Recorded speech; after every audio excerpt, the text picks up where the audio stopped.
في أواخر 2024 كنت مديون بحوالي 47,000 جنيه. دخل الشهري بيكمل 3000 جنيه بالعافية، ومش قادر حتى إني أغطي احتياجاتي الأساسية. وفي شهور قليلة بس كل حاجة اتغيرت. قدرت اسد ديوني بالكامل وبقيت على اول طريق حلمي، وعملت مبالغ ما كنتش اتخيلها في بداياتي. يوتيوب مليان ناس بتبيع لك وهم ربح من الانترنت، وانا مش جاي اعمل كده في الفيديو ده. انا جاي اديك الخلاصه اللي اتعلمتها بالطريقه الصعبه وعلى مدار سنين من حياتي، واللي اختصرتها في 3 حروف بس وسميتها استراتيجيه الميم عين دال، واللي لو فهمتها فانا بتحداك انك ما تعملش اول 100,000 جنيه ليك في 2026. الفيديو ده متقسم على 3 مراحل زي ما اتفقنا، وخلينا نبدا بالمرحله الاولى واللي هي الميم المهاره. 2019 2020 و2021 كنت مقضيهم ان انا بدخل على يوتيوب وبحاول ادور على طرق ربح من الانترنت، بس كان في سؤال مهم جدا انا ما كانش عندي اجابته، واللي كان ايه الحاجه اللي انا قادر اقدمها للناس مقابل الفلوس اللي عايز اخدها منهم. فما كانش عندي اجابه للسؤال دوت، فكنت بحاول ادور على الطريق اللي بدون خبره وبدون مهاره وبدون نقطه احبابي في الله، فبالتالي ما كانش بيبقى فيه نتيجه. ولكن في نفس الوقت دوت كنت بدات احاول ان انا ابدا صناعه محتوى على يوتيوب. وعلشان تبدا صناعه محتوى على يوتيوب فانت محتاج تتعلم حاجتين اساسيين: الجرافيك ديزاين علشان تعمل تصميمات مصغره لفيديوهاتك، والفيديو اديتنج عشان تقدر تطلع فيديوهاتك باحسن شكل ممكن. وكانت دي هي اول خطوه ليا في تعلم الجرافيك ديزاين. ولكن لحد 2021 انا ما كنتش اعرف اصلا المهاره دي بتجيب فلوس ازاي. مين عبيط مستعد انه يدفع فلوس مقابل صوره؟ لحد ما في يوم كلمني واحد صاحبي وقال لي انه محتاج تصميم بمواصفات كذا وكذا، هل تقدر تعمله لي؟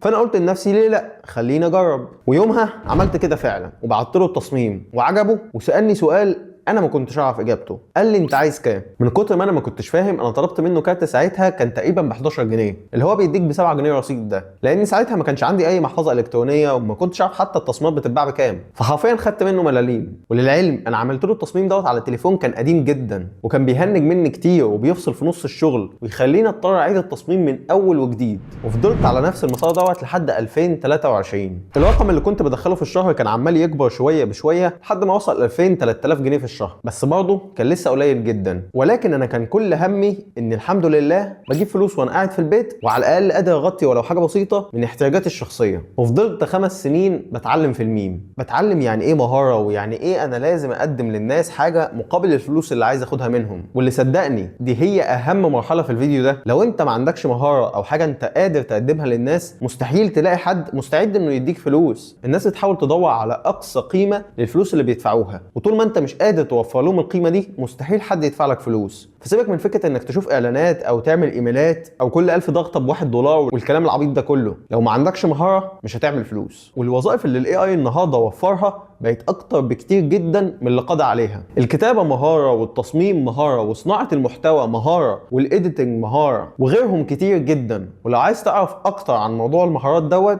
ففي فيديو كامل انا هسيبه لك تحت في الديسكريبشن، انا شاركت في انتاجه، وفي معلومات عن اغلب المهارات اللي موجوده حاليا، ازاي تبدا فيها وايه المتطلبات بتاعتها وتبدا منين بالظبط. وبعد ما تكتسب المهاره انت محتاج تتعلم ازاي تسوق لنفسك، لانك لو عندك مهاره ومحدش يسمع عنها مستحيل تعرف تجيب منها فلوس. المرحله الثانيه وهي العين العقليه. ايه اللي اتغير في 2023 خلاني شخص بيجيب 2000 او 3000 جنيه في الشهر لشخص بيعمل اضعاف الرقم ده شهريا؟ اواخر 2023 كنت بدات احس فعلا اني مش راضي عن الحاجه اللي انا بعملها، مش راضي عن الدخل اللي بدخله، ومش راضي عن جوده شغلي. في ناس كتير جدا في مجالات مختلفه دخلت بعدي وعملت فلوس اكتر مني بكتير. فكنت بسال نفسي سؤال مهم جدا: انا ليه لسه واقف في مكاني؟ وساعتها خدت قرار اني لازم اتعلم حاجه جديده او ابدا حاجه جديده. وبدات مشروع اسمه برايمو، وكان مشروع تسويق بالعموله. مشروع اخذ مننا جهد ووقت وفلوس، وفي الاخر فشل، وغيره فشل، وغيره فشل. ولحد نص سنه 2024 دخلت مجال التداول وخسرت فيه 25,000 جنيه. وفي فيديو انا بحكي فيه قصه خساره ال 25,000 جنيه بالكامل هيظهر لك في الاي اللي هنا او هنا.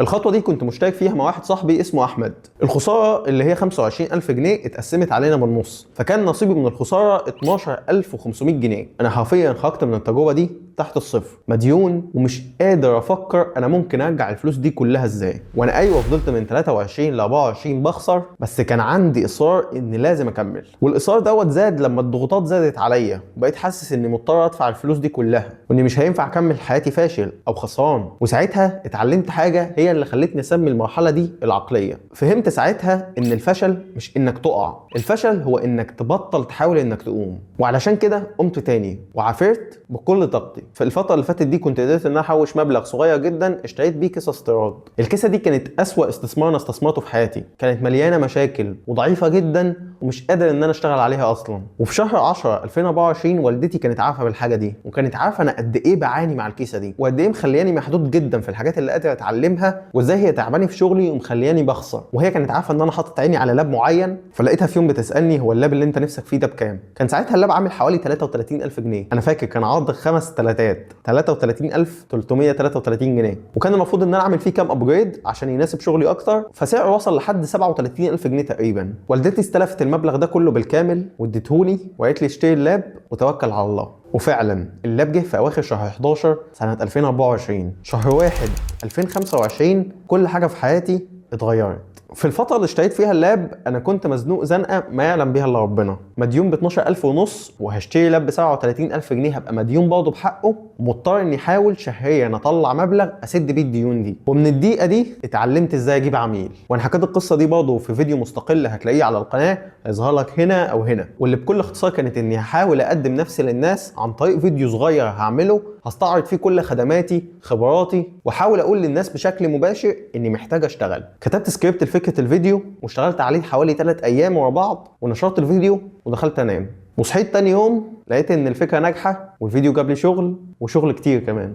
وتعلمت من المرحلة دي ان اي حد بيدفع فلوس بيبقى عايز مقابلها قيمة، وان اسهل طريق للعميل هو انك تكلمه بشكل مباشر وتقول له انك عايز تشتغل معاه، وتبين له قد ايه انت شاطر وانك عندك المهارة اللي تعمل له الحاجة اللي هو عايزها بالظبط. والموضوع ده مش بيشتغل بالطريقه اللي انا قلت عليها بس، لا، انت تقدر تخش تبعت لناس كتير وتقول لهم انك عندك المهاره الفلانيه وانك تقدر تعمل لهم الحاجه دي، ويا سلام لو قدرت تعمل لهم مشروع صغير مخصوص ليهم بتحاول فيه انك تثبت لهم انك شاطر وقادر تقدم لهم الخدمه بتاعتهم. قول لهم ان ده شغلك وانك حابب انك تشتغل معاهم. ولو فهمت المرحله دي بالكامل انت اكيد هتعرف توصل لعميل.